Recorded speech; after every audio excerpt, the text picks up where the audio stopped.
Hey everyone, welcome to Unfiltered IITian. So आज की इस वीडियो में हम बात करेंगे GATE biotechnology as well as GATE XL के बारे में. So I have done many multiple videos on GATE B CUT-PG and as well as IIT JAM. तो इन सबका सिलेबस बहुत ज्यादा कोइंसाइड करता है एंड मैं स्पेसिफिकली बोर हो चुका हूँ सेम सिलेबस रिपीट करते करते. तो आज मैं आपको एक पर्टिकुलर सिस्टम ही बता दूंगा कि अगर आपको किसी भी ऐसे एग्जाम के लिए प्रिपेयर करना है तो आप कौन कौन से सिस्टम के थ्रू जा सकते हैं. क्योंकि announcement before we actually start the video, तो आप में से काफी लोग मुझे इंस्टाग्राम एंड लिंक्डइन में ऐसे टेक्स्ट कर रहे थे कि सर हमारी काउंसलिंग ले लीजिए एंड प्लीज सर आप कॉल पे आ जाइए. तो देखो ये हर एक के लिए पॉसिबल नहीं हो पाएगा. अगर मैं एक बच्चे के लिए फ्री करता हूँ so I have to do it for everyone, right. तो ये morally as well as timely मेरे लिए सही नहीं रहेगा. अगर आपको ऐसा कोई सेशन लेना है मेरे साथ that you can book at divanshudarshan.com. So it gives me and you the flexibility ताकि हम एक पर्टिकुलर प्लेटफॉर्म पे आकर के we can discuss about certain things. आपको गाइडेंस चाहिए for IIT JAM, GATE B, CUT-PG, या आपको ऐसे कोई करियर गाइडेंस के रिगार्डिंग आपको ऐसे कोई डाउट्स हैं तो हम वहाँ पे ले सकते हैं. अगर आप सेशन के हिसाब से बुक करते हो तो it gives the flexibility and priority towards you so that I listen to your problem and I bring out some of the solution or I guide you towards some of the solution.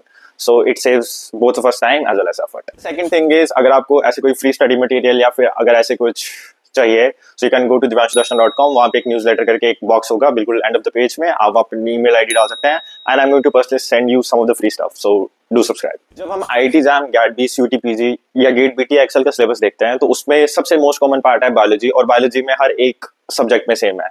तो मैंने CUT-PG के लिए regarding video बनाई है, मैंने gate B regarding videos बनाई है, मैंने IIT JAM regarding like I have done multiple videos, right. तो अब GATE BT and GATE XL के लिए सेम चीज रिपीट करना इस थोड़ा सा मेरे लिए ऐसा बोरिंग सा हो रहा है, राइट.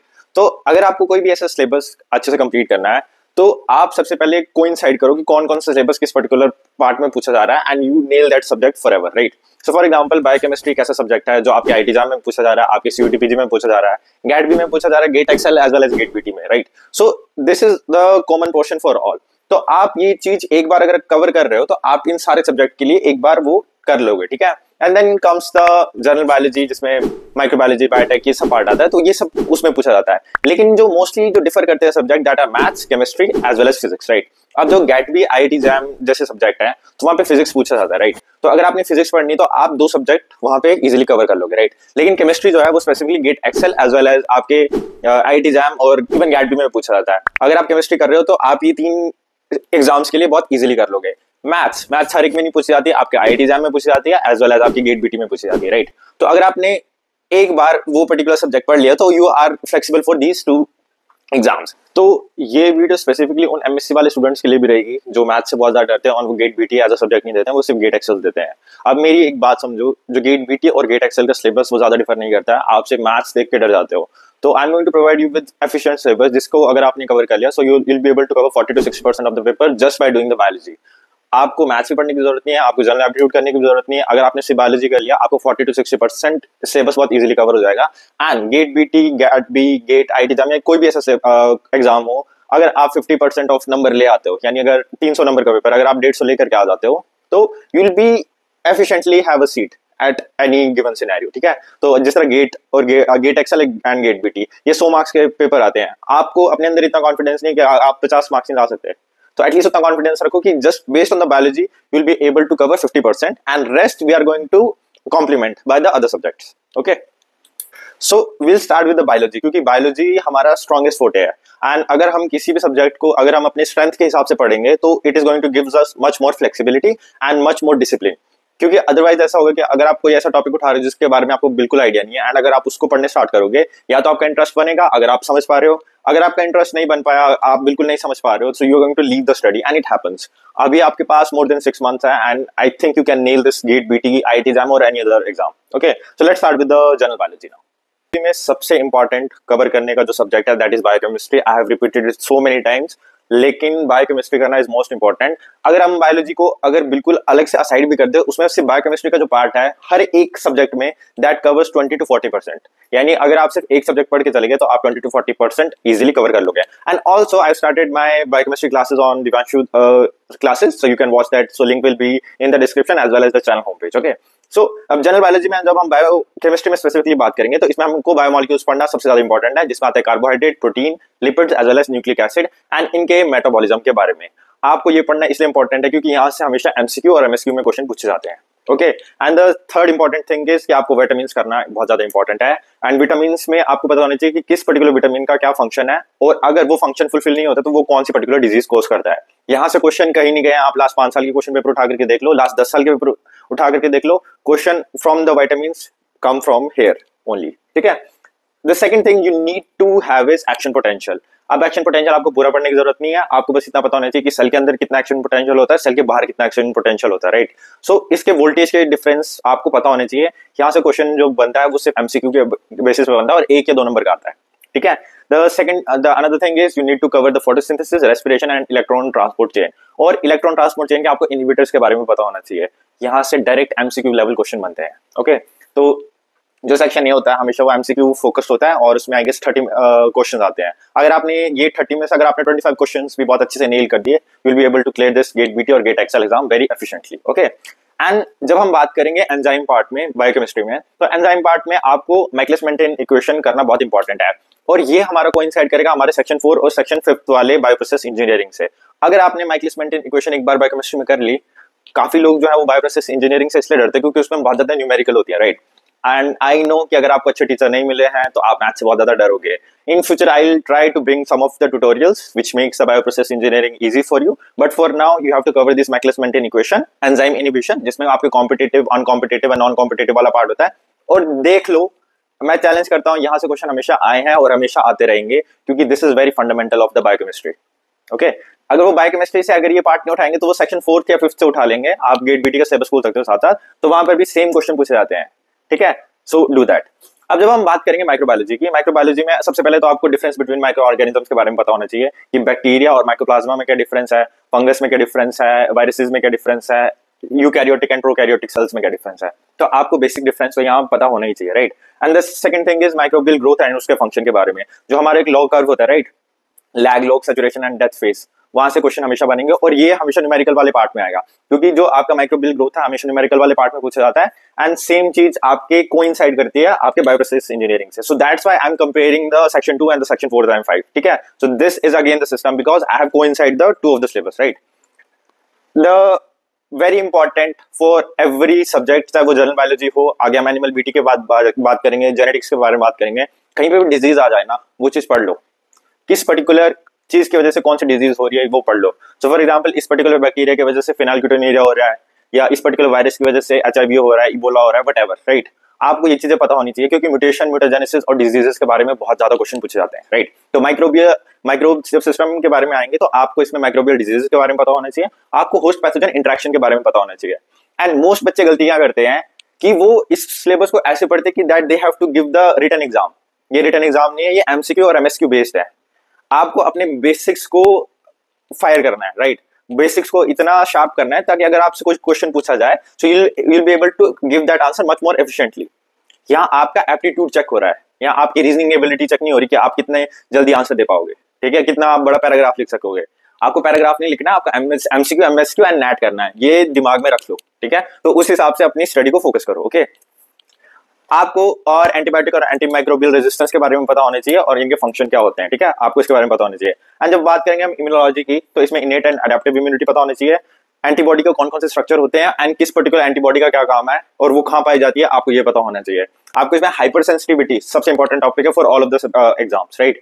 एंड इसमें T and B cell formation के बहुत बेसिक क्वेश्चन आते हैं, तो आपको एटलीस्ट ये नेल कर देना। और डिजीजेस के बारे में मैंने आपको ऑलरेडी बता रखा है, राइट, कि किस पर्टिकुलर चीज से क्या डिजीज हो रही है, तो वो क्वेश्चन कहीं से भी आ सकते हैं। जब हम बात करते हैं जेनेटिक्स की, तो आपको 12th वाली बुक उठानी है, उसके जितने जेनेटिक्स दिया आपको वो कवर कर लेनी है, you will be good to go, trust me. जब मैं ये बात कर रहा हूँ, क्योंकि उसमें जो पेडिग्री चार्ट है, उसमें जो मेंडेलियन इनहेरिटेंस है, कोडोमिनेंस, इनकम्प्लीट डोमिनेंस, तो ये सारे क्वेश्चन जो है वो सेम उठ करके आपके गेट बीटी और गेट एक्सेल में आ रहे हैं। आपको एक्स्ट्रा कोई अलग से बुक लेकर पढ़ने की जरूरत भी नहीं है, okay. And another thing that you need to do is population genetics. I have covered it so many times कि हार्डी-वेइनबर्ग जो इक्विलिब्रियम है, वहां से आपके हमेशा नेट टाइप ऑफ क्वेश्चन पूछे जाएंगे कि इतनी फ्रीक्वेंसी ऑफ पॉपुलेशन ए है या जीन ए है एंड जीन बी कितनी पॉपुलेशन है, तो एट द एंड हमारा रिजल्ट क्या आएगा। So these kind of questions, okay. अब जब हम बात करेंगे सेल बायोलॉजी के, इसके क्वेश्चन हमेशा एमसीक्यूज में आते हैं और ये भी आपके सेल साइकिल से उठ करके आते हैं, और इसमें जो आता है आपके सेल डेथ एंड ऑटोफेजी, इसमें से ज्यादा क्वेश्चन बनते हैं। तो आपको सेल साइकिल में ये कवर करना बहुत इंपॉर्टेंट है। मैंने सेल स्ट्रक्चर के बारे में आपको ऑलरेडी बता दिया कि आपको डिफरेंस बिटवीन सेल्स के बारे में पता होनी चाहिए, जिससे माइक्रो ऑर्गेनिजम्स में ऑल्सो आपको सेल डेथ एंड ऑटोफेजी के बारे में पता होना चाहिए कि ऑटोफेजी का रोल क्या है। अगर आप पिछले कुछ ईयर्स के क्वेश्चन पेपर उठा के देखो, उसमें से ऑटोफेजी के रिगार्डिंग बहुत ज्यादा क्वेश्चन आते हैं कि सेल अपोप्टोसिस क्या होती है, सेल डेथ क्या होती है, ऑटोफेजी क्या होती है, तो इनके बेसिक डिफरेंस के बारे में पूछा जाता है। आपको बहुत डीप में पढ़ने की जरूरत नहीं है, लेकिन आपको इनके बेसिक डिफरेंस के बारे में आपको पता होना चाहिए।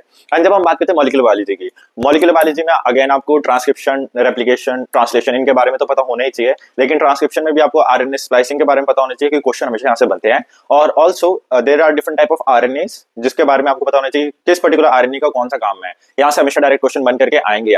ओके, एंड इसी में लिंकेज एंड इनहेरिटेंस वाला पार्ट भी कवर होता है, तो आपको वो भी पता होना चाहिए कि कौन कौन से क्रोमोसोम टाइप होते हैं, सेंट्रोमियर का कौन सा फंक्शन होता है, टीलोमियर का कौन सा फंक्शन होता है। यहाँ से बहुत बेसिक्स, बहुत नॉर्मल क्वेश्चन बनते हैं, तो ये पढ़ना आपके लिए बहुत इंपॉर्टेंट है।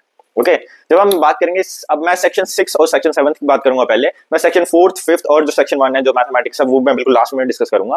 क्यों? क्योंकि सेक्शन 6 है हमारा plant biotech, right. And plant biotech से जितने क्वेश्चन, मतलब जितने मार्क्स के क्वेश्चन बनते हैं, दैट आर मोस्टली 2 या 3 नंबर के बनते हैं। अगर आप प्लांट बायोटेक और एनिमल बायोटेक को स्किप करते भी हो, सो यू आर स्किपिंग 6 और 7 मार्क्स, बट मैं रिकमेंड नहीं करूंगा, क्योंकि यहाँ से क्वेश्चन बनते हैं वो बहुत बेसिक और बहुत ईजी होते हैं, राइट। तो प्लांट बायोटेक में आपको जो पूछा जाएगा, सेल एंड टिश्यू प्रिजर्वेशन के बारे में पूछा जाएगा, टोटिपोटेंसी के बारे में पूछा जाएगा, सेल रीजनरेशन के बारे में पूछा जाएगा। प्लांट के केस में what are the secondary metabolites, और सेकेंडरी मेटाबोलाइट का फंक्शन क्या होता है, these are usually for protection, that you must know about. अगर आपने इतना भी कर लिया, you are good to go with plant biotech. आपको बहुत डीप पढ़ने की जरूरत है ही नहीं, क्योंकि जो हमको सिलेबस में पढ़ाया जाता है एक्चुअल प्लांट बायोटेक के और एनिमल बायोटेक के, वो सिलेबस बहुत वास्ट होता है। लेकिन अगर आप उसको फिल्टर डाउन करो for the exam point of view, वहां से ज्यादा क्वेश्चन बन ही नहीं सकते, और जो क्वेश्चन बनेंगे भी वो एमसीक्यू बेसिस पे ही बनते हैं।